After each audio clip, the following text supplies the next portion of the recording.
భద్రకాళి శరణం మమ శ్రీ భద్రకాళి దేవస్థానం హన్మకొండ జిల్లా తెలంగాణ రాష్ట్రంలో అమ్మవారి శరన్నవరాత్రోత్సవంలో భాగంగా చాలామంది ఇప్పటికి దాదాపు 1000 మంది వరకు అమ్మవారి దీక్ష తీసుకున్నారు. అమ్మవారి దీక్ష తీసుకునేవారు ఒక పూట భోజనం, ఒక పూట ఉపాహారం అంటే టిఫిన్ చేసి దీక్షా వస్త్రాలు ఎరుపు రంగు బట్టలు కట్టుకొని పగడాల మాల వేసుకొని దీక్షా కంకణ ధారణ చేసి ఆ మాల ధారణ చేసేటువంటి మాల మంత్రాన్ని జపించి ఉపదేశంగా తీసుకొని అమ్మవారి సన్నిధిలో మాలాధారణ చేస్తున్నారు. భద్రకాళి శరణమ్మ. ఒక పూట చల్లీటి స్నానం, ఉదయం 5 గంటలకు లేచి స్నానం చేయాలి, అమ్మవారి పూజ చేసుకోవాలి.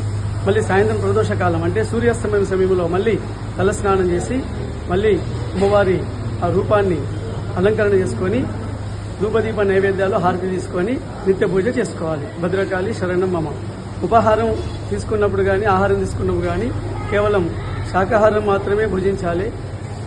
అదేవిధంగా పాను, గుట్కా, సిగరెటు, ఈ మద్యపానం ఇవన్నీ కూడా ఈ దీక్షలు ఉన్నప్పుడు చేయకుండా నిత్యం 9 రోజులు కానీ 21 రోజులు కానీ 41 రోజులు కానీ దీక్ష తీసుకొని బ్రహ్మచర్య వ్రతులై కఠినాతి కఠినంగా అమ్మవారి శ్రీమాత్రే నమః అనేటువంటి మూలమంత్రాన్ని జపం చేసుకుంటూ పూజ చేసుకోవాలి.